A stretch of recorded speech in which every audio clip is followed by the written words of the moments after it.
India at the front lawn. We are delighted to introduce the next session, Culture, the Story of Us, from Cave Art to K-pop.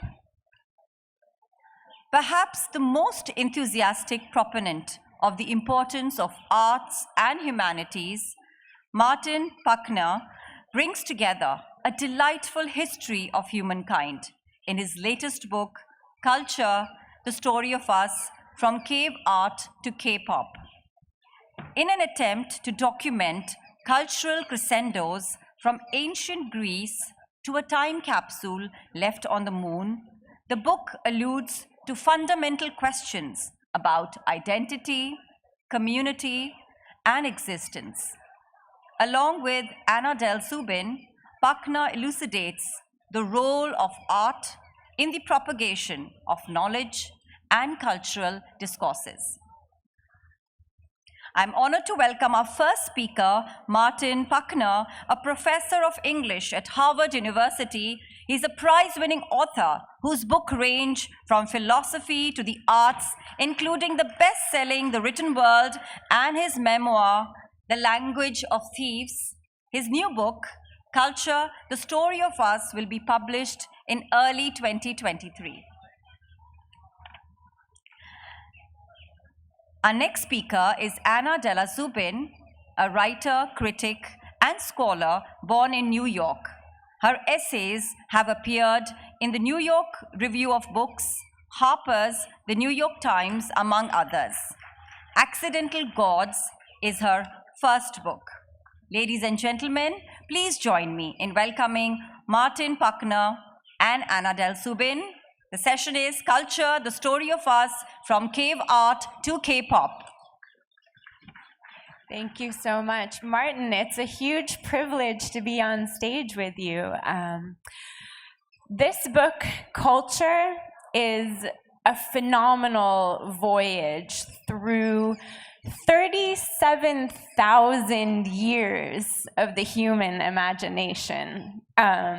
So Martin takes us from these earliest cave art sites of Chauvet, where prehistoric humans are layering their own exquisite scratches over the scratches of animals in caves.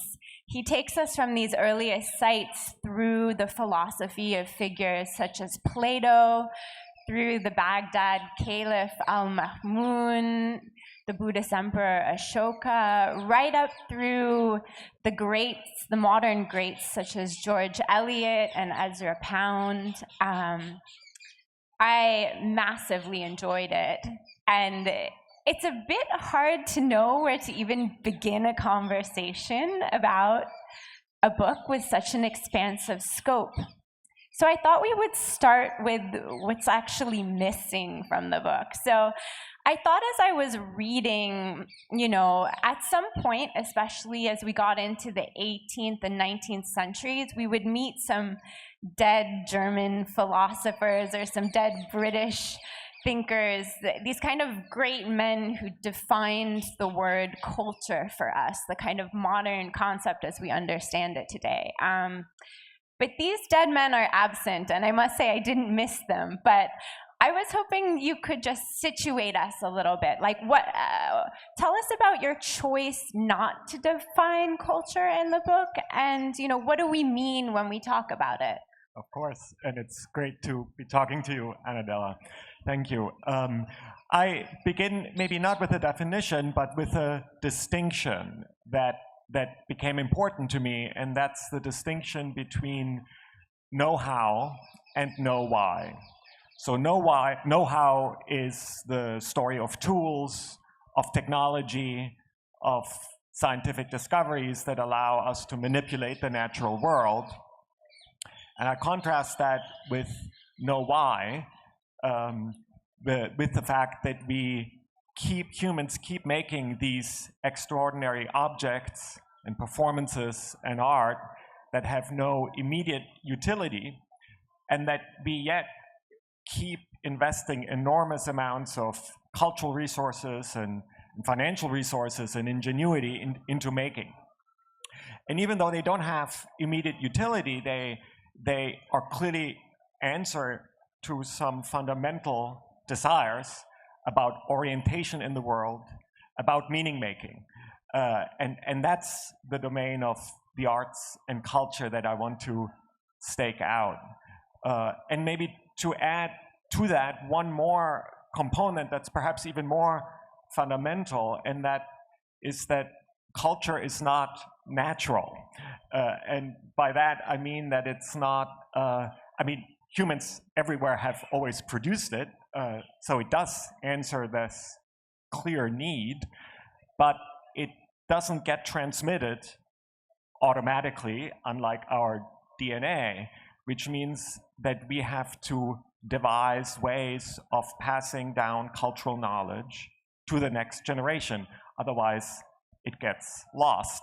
And that's when I started to focus on these institutions that facilitate that intergenerational work. And the caves that you mentioned are sort of the earliest, where in some cases humans continually worked on these caves for thousands of years, so generation after generation after generation. And incidentally, I was just last week visiting the Ajanta caves. They're not prehistoric, but there too, for hundreds and hundreds of years, humans labored on these caves in this kind of continual work. And so that attuned me to the fragility, if you will, of culture, that it's not natural, that we need to pay attention to it, that we need to think about how we transmit it to the next generation. And that became one of the through lines of the book. That's how I selected these cases. So not the kind of 19th century theories of culture about the sort of pinnacles of civilization. I was much less interested in that.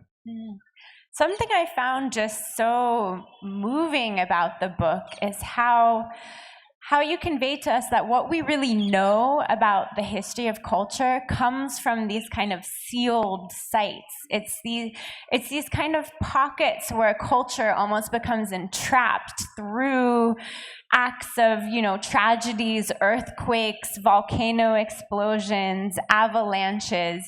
Culture gets sealed in. And you bring out for us how, actually, if a site is being continuously used by human beings, that's the most destructive to kind of preserving traces of the history for us. So I wanted to just take us to another one of these sealed sites, and that's the ruins of Pompeii outside of Naples, which was famously subject to a volcanic eruption that preserved this village.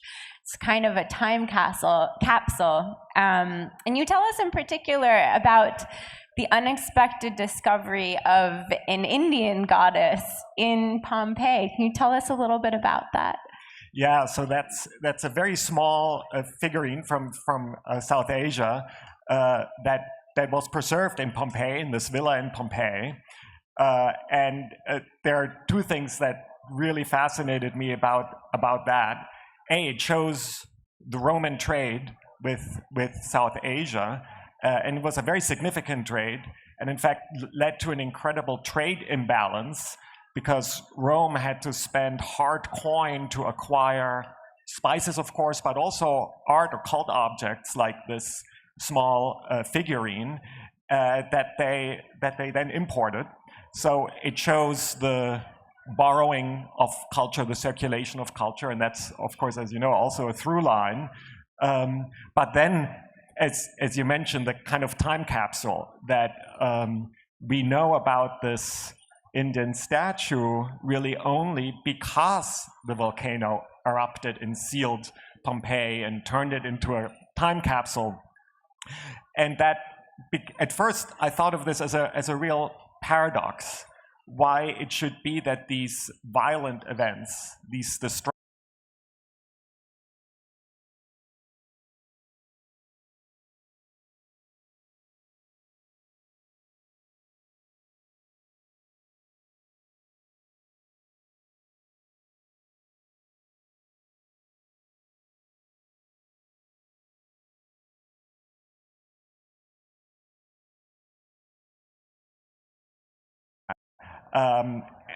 but the way I resolve this paradox is, and you mentioned it already, that of course these are moments of destruction, and we can't celebrate them, but you have to, on some level, be kind of glad that they happen, because that's the formulation I sort of came up with, that the most destructive thing is continual use.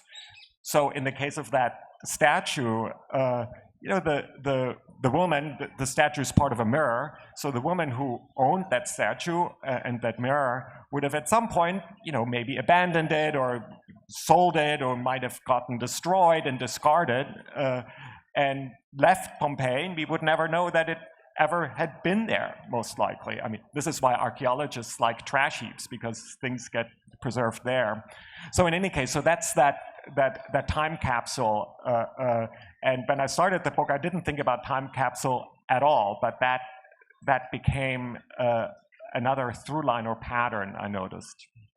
So in the time capsule of Pompeii, we also find something kind of strange. We're able to unearth, you know, this kind of weird, like, cultural collision of ancient Greek and ancient Roman cultures. We think of like the ancient Greco-Roman world as being a kind of classical benchmark, and the fact that the Greek and the Roman cultures are so intertwined seems just, you know, very natural and straightforward to us, but actually sites such as Pompeii show us that this history it's actually like quite strange, how these cultures became intertwined. So maybe you could just tell us a little bit more about that. Yeah, sure. So I think this is another example of what we started out with, that there are these old stories of culture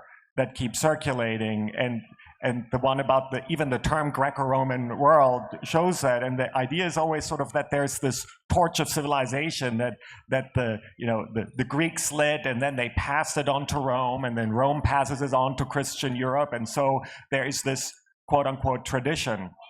When you look closely, you actually see just how fundamentally wrong that image is, and the relation between Rome and Greece is a good example. So, you know, here you have the rising city of Rome on the Italian peninsula, and there are, you know, Roman traditions and Etruscan traditions. So Pompeii was an Etruscan city with, you know, its own language and cultural traditions, and at some point it gets colonized by Rome and gets Romanized, though Etruscan features still remain. And then Rome rises and starts to, you know, launch a lot of wars, including against Greece. It defeats the Achaean League, defeats Greece.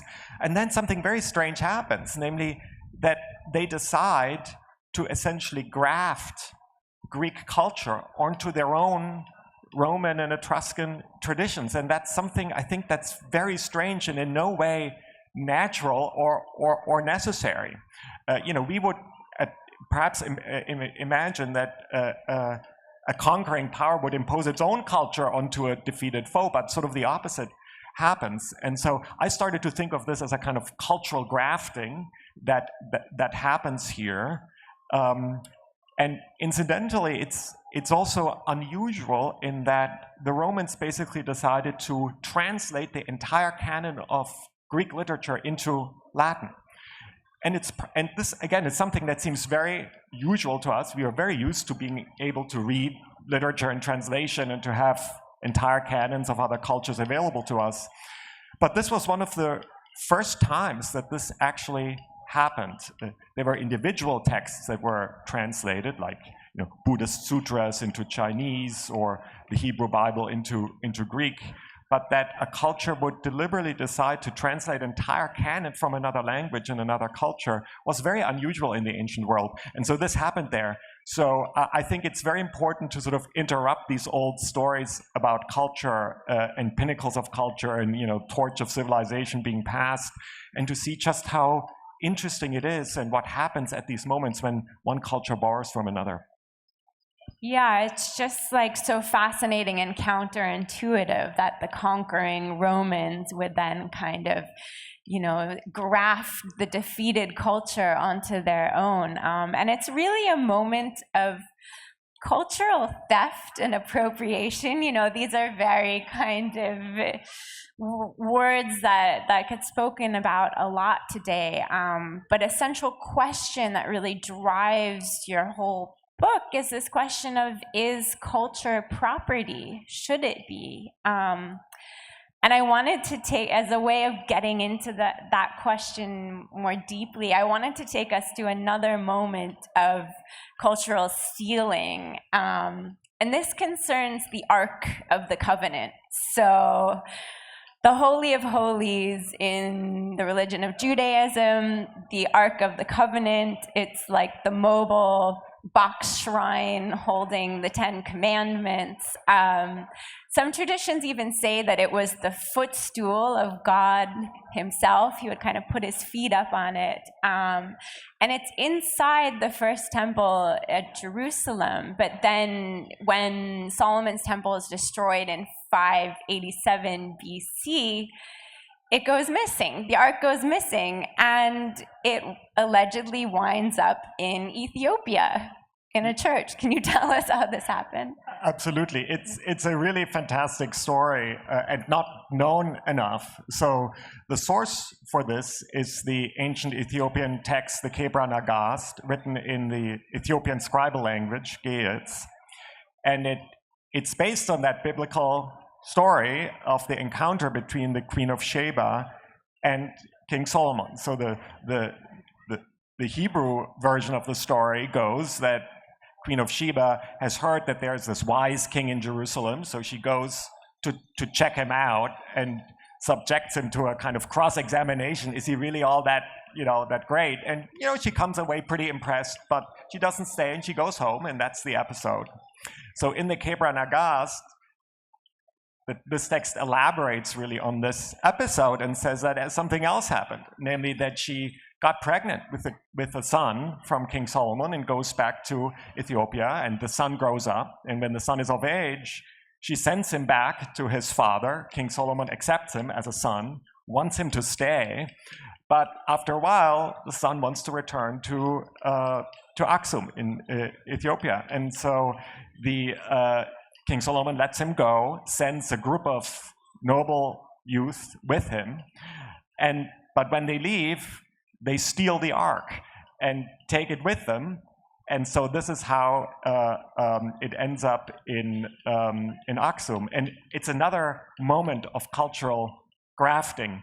And I just want to say that the reason why Anna Della is talking about this so eloquently is that in your book, Accidental Gods, and we had a wonderful session this morning about it, you have a wonderful, elaborate, detailed chapter about the modern aftermath of this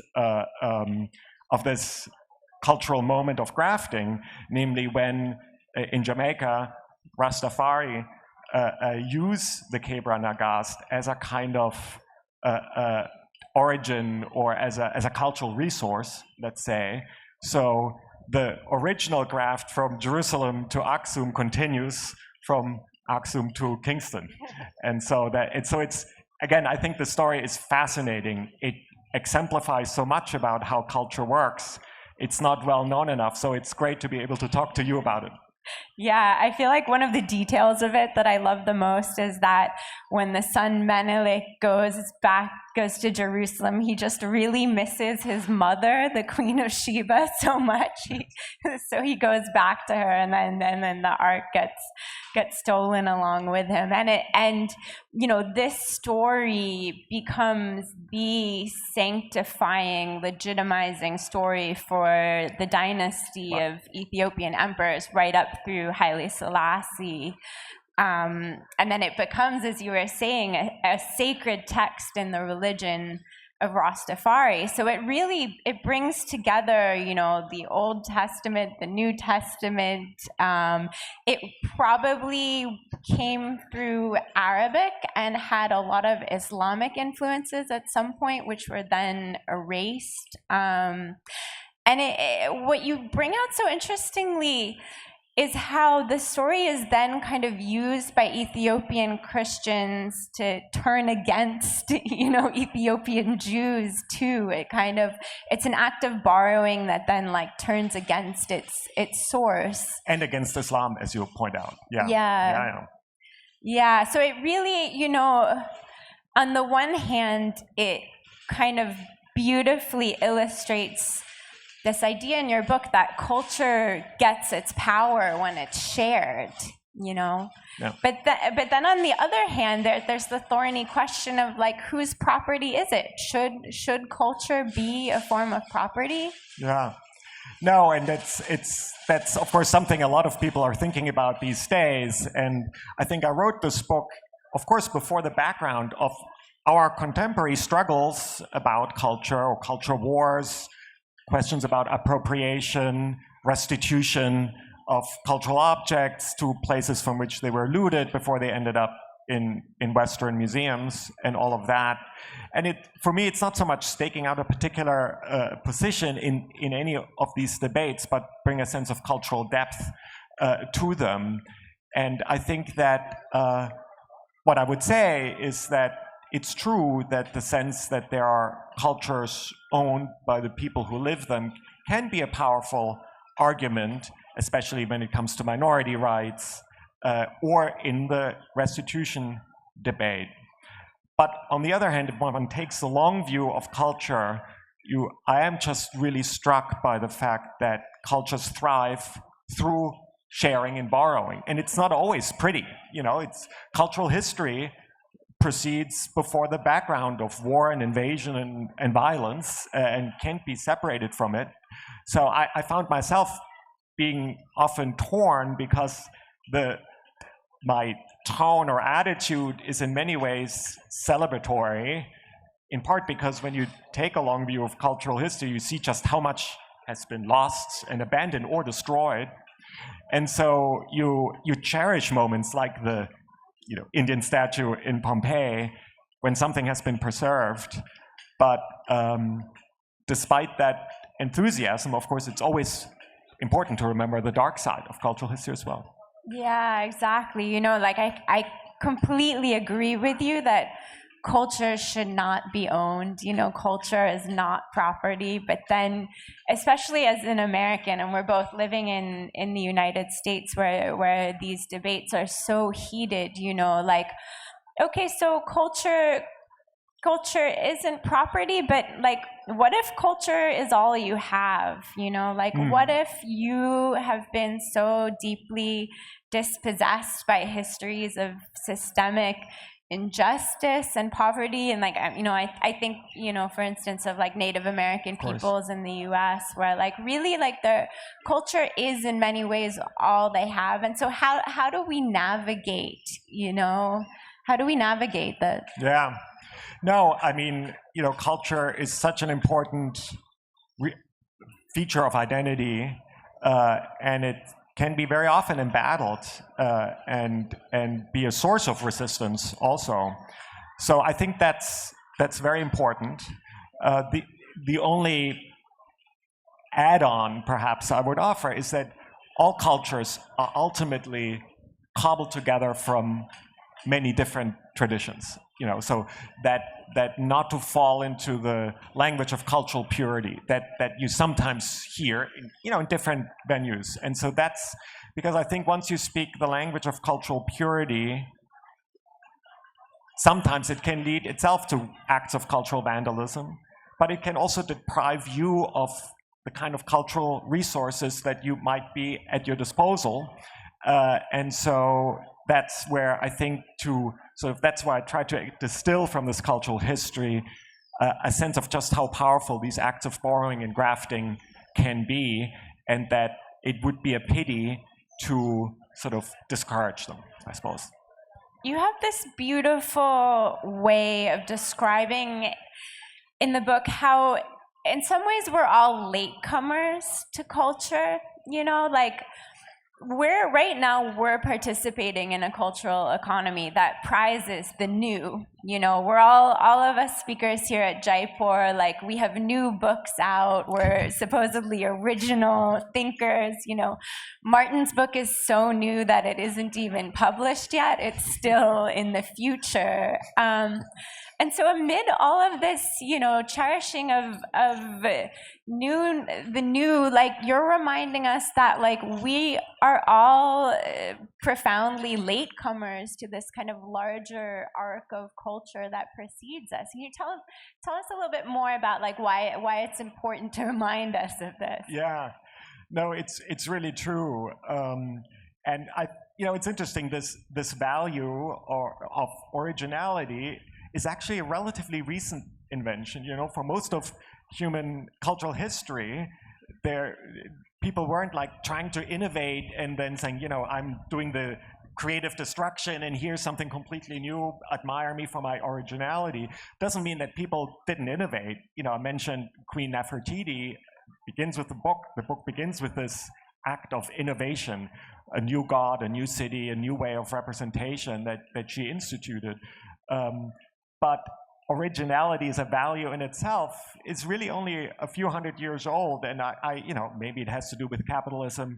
I'm not sure, but the reason why I think it's important to question that a little bit is because very strange stories get connected to that, where it's suddenly a source of incredible pride. You know, this culture invented writing, this culture invented this was first discovered here. And, you know, I myself plead guilty of it. I have written a lot about the Epic of Gilgamesh, and one of the things that fascinated me about it is that it is the first long written text. But I do think that gets overvalued, and then there's a sense of progress. You know, we invent this first, and that's why we are ahead, and you haven't invented this, and that's why you're behind. And so I think that questioning this value of originality maybe helps disrupt that a little bit. And over again, it seems to me what's much more important than, you know, who has invented what first is what people do with it. And that's when we come back to these acts of borrowing and sort of creative use. And I think cultural history is just full of those. Yeah, so many of these kind of heated moments of debate over appropriation is when borrowing is done really badly, you know, just like artistically bad art. Disrespectfully. Yeah. And of course, so, you know, I completely sympathize with the kinds of things that people who use terms like cultural appropriation negatively worry about. Exactly these bad borrowings, disrespectful, completely superficial, often just plain silly, or, you know, sometimes nasty. And absolutely. But I think to then sort of put up a lot of boundaries, I think it's very hard to do that, and in the end, I think it backfires.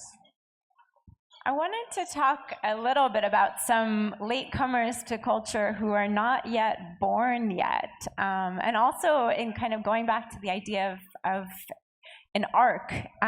You end the book by invoking this amazing project, which maybe some people have heard about, which is the Future Library. And that's a project based in Norway, where beginning in 2014, one original manuscript per year by a famous author. So it started with Margaret Atwood, and other authors have included Knausgård, Elif Shafak, the poet Ocean Vuong, among others.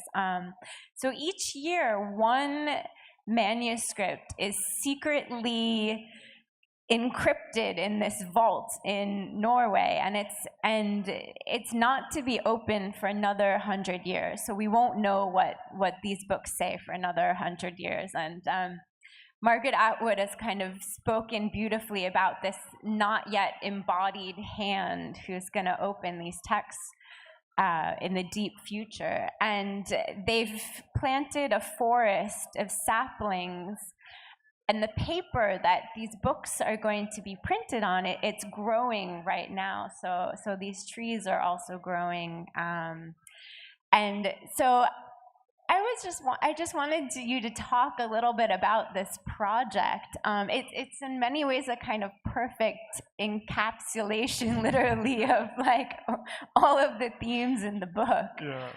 Nicely put. Yes, so it is a time capsule, a deliberate time capsule, and as you said, there are these earlier moments, and so I became sort of obsessed with this idea of speaking to the future, or creating something that future generations might interact with. My favorite example are Ashoka's pillars and Ashoka's inscriptions that he put all across his realm, and they're incredibly moving inscriptions, a completely new way for a king to speak, and using, for the most part, the Brahmi script, and putting them very visibly, these beautiful tall pillars. But then after a few hundred years, the script became illegible.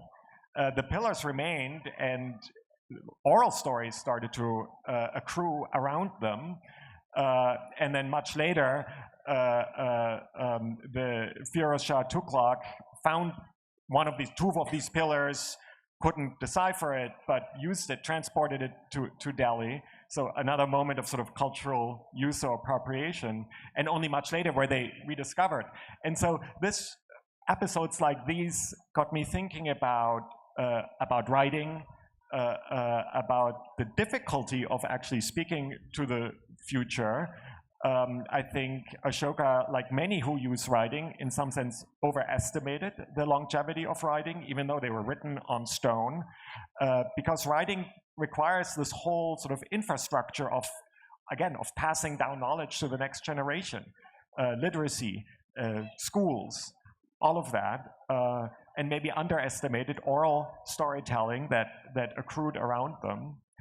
But so that was sort of one of these moments of speaking to the future, and Ashoka talks very deliberately about his desire to speak to the future. So the future library was sort of a modern version of that, but with that difference that that Katie Patterson, the artist who invented this project with other partners, created this interruption, if you will, or this delay deliberately. And it will be very interesting to see, and Margaret Atwood spoke about that, the kind of infrastructure that will be necessary to preserve this for 100 years, or now it's, I guess, 91 years. Will this public library in Oslo exist? Will people still care about these texts that are buried? And I think that's another thing that just may seem obvious, but that really struck me when I look at this panoply of cultural moments, is that what matters above all is people need to care. There are many moments of deliberate destruction of culture in the book, and sometimes it's earthquakes or volcanoes, so they can also preserve, as we said. But the biggest factor, I think, that leads to the disappearance of cultural objects and traditions is neglect, is when people stop caring about it. And so I think it's these kinds of questions that I pose in this book that I think Katie Patterson poses beautifully with this project. You even tell us how the word culture itself comes from the Latin verb colere, which means basically to care, and it has a kind of agricultural sense too, of kind of, tilling a field or literally growing a kind of forest. And in the book, you remind us that humans have this urge to make time capsules at particularly gloomy and desperate moments. Like it happens, when the future is like looking uncertain, and the future library very much, it's happening at a moment where we don't know if like the forests that are growing for the paper will even survive. And in many ways, your book is a manifesto for the continuing importance of the humanities amid the vast uncertainty of the future. And you know, I personally tend to be very pessimistic just about everything, but as I was reading your book, I felt some spirit of optimism. So I was wondering if you could just, you know, give us a sense, like, is there going to be anyone to open these manuscripts in 100 years? Will anyone still care? Yeah. I mean, I also vacillate between optimism and pessimism. I wrote the book during COVID, and you know, that was definitely a moment where the future kind of disappeared and became incalculable in a sense. And if there's optimism, perhaps I'm trying to convince myself of this optimism. But it is true that I sometimes feel like we get so caught up in very contemporary debates about culture and what works and what doesn't work, and you know, who is, you know, people staking out positions and, you know, being very nasty to each other about them, that one can get a little bit pessimistic perhaps also on that account. And destructions, you know, Ukraine right now and everything, the destruction not just of human lives but also entire civilizations and cultures. But at the same time, if you take this bird's eye view, you do also see a spirit of resilience, of surprising connections, of something that gets almost abandoned, that gets taken up later in a completely different context, like, you know, our shared favorite one, Ethiopia and Jamaica, and how really unexpected revivals can happen in the midst of these interruptions and destructions. And I somehow contemplating that and seeing that happen over and over again did fill me with some notion of optimism.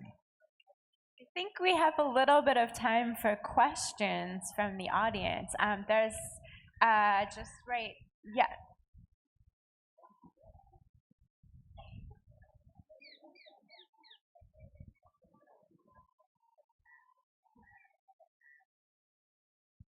Hello?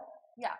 So I loved your talk, but also I want to address the fact that when it comes to culture, there are some things that we value more and some things that we value less, in terms of there is a certain elitism, especially when it comes to, say, white culture versus of the aboriginals or the indigenous people. Even in India, whether we call it, you know, the upper caste culture will be better preserved than maybe the Dalit or the traditional cultures. So how do you think we can work better to not just preserve the certain elitist culture, but all forms of it that exist on Earth today? Yeah, thank you very much for this question. In a way, this goes back to the definitions of culture we started out with, because these 19th century definitions of culture are all about the pinnacles of culture, right? And how only certain cultures even have culture. And in one of the later chapters about Soyinka, I describe a kind of more anthropological understanding of culture that basically says that culture is not something that happens at these rarefied moments, but culture is really something that happens all the time, that everyone has, and that can manifest in the food we eat and in the way humans interact and tell stories and so on and so forth.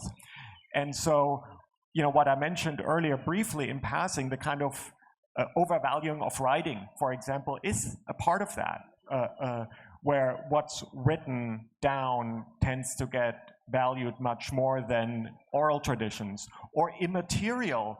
You know, so I have a background also in theater and dance, and that it's an enormous problem.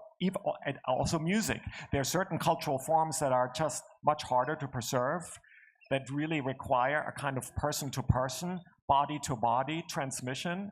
that are immaterial, and those tend to get neglected, and those then often coincide with indigenous forms of culture and so on and so forth. So that cultural moment, that change even in the understanding of culture from the kind of pinnacles model to an anthropological model, let's say, I think is very important. So that's one answer to your question, a kind of shift in thinking about what counts as culture. And then techniques of preservation. And we were going to talk about, of course, inevitably the internet and all of that. And I do think that there is a certain way in which, especially immaterial dance cultures and others, are easier now to preserve. It's interesting, in the early days, the internet was all about writing. But now I think there's a shift to much more mixed forms, including preservation of orality. So maybe there's something we can do along those lines. Thank you for that question. We have a question right in the front, just right here. I am. No. Can you? Oh, I'm sorry. Is some me? Hello. Yeah, I have heard about Hagia Sophia Museum in Istanbul, and it has been told of something like a time capsule, but we hear like it has been converted into a museum, then a mosque, and whatnot. So, what are your thoughts on that? And oh, that's a cool question. So that's right.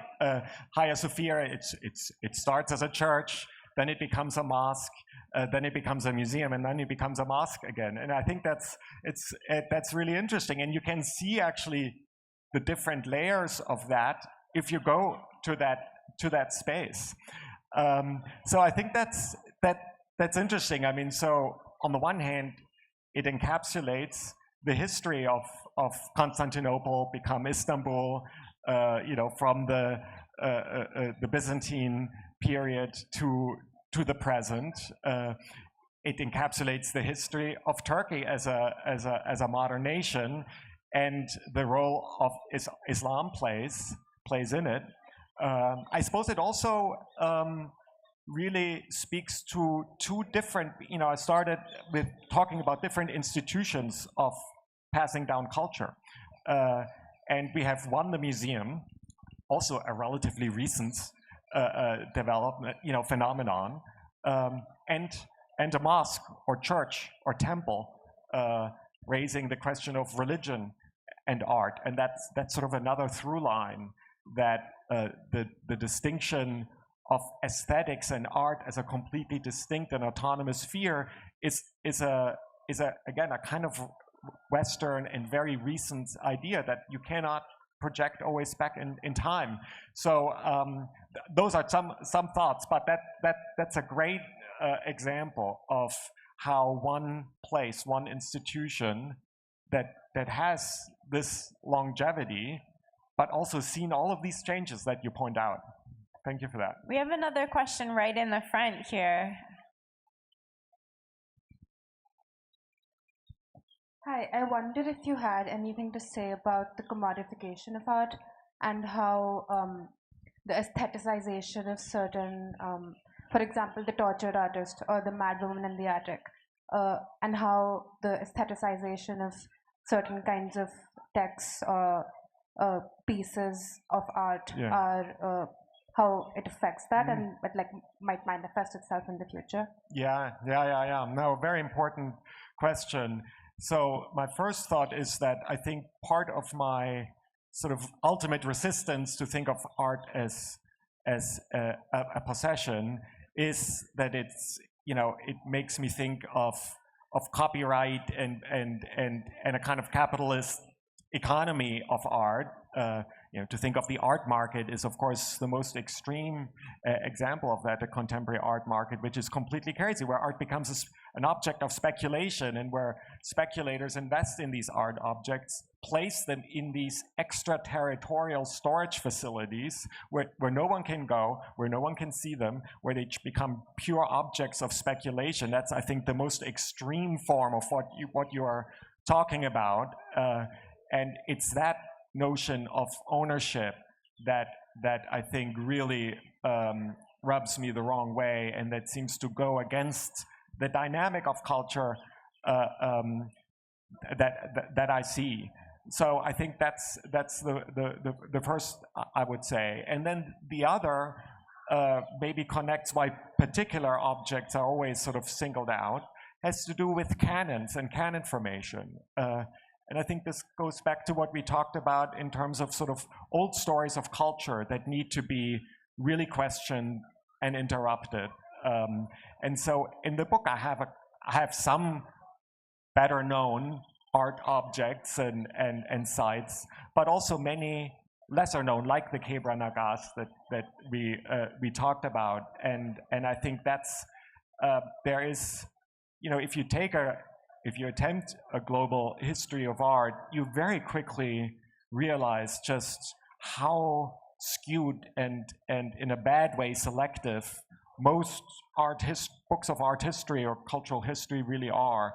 So they are, you know, I have to play a small role into correcting that, but you know, that's something that especially people in positions of influence, publishing houses and so on and so forth need to get much better at, to tell different kinds of stories. I'm afraid we don't have much time for more questions, but Martin's going to be signing books, his book that is still in the future, and I'm sure he'll be happy to answer any questions off stage. But Martin, thank you so much. This was an amazing conversation, and thank you to all of you for coming and being present for it. So, thank you, Anna Della. Thank you.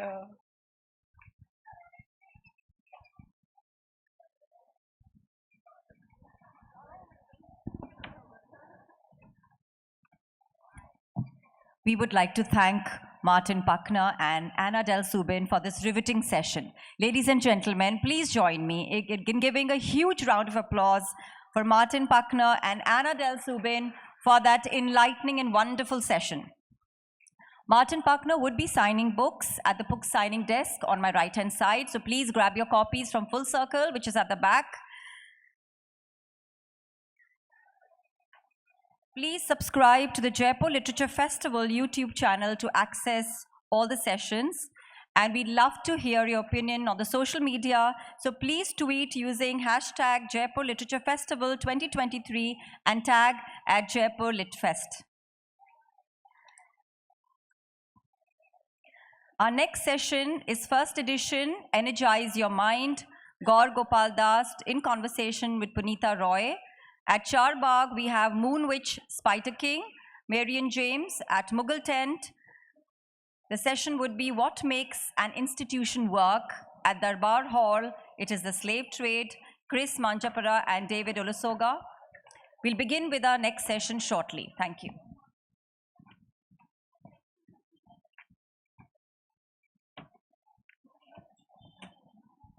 Hi, good afternoon. I'm just going to take 2 minutes of your time.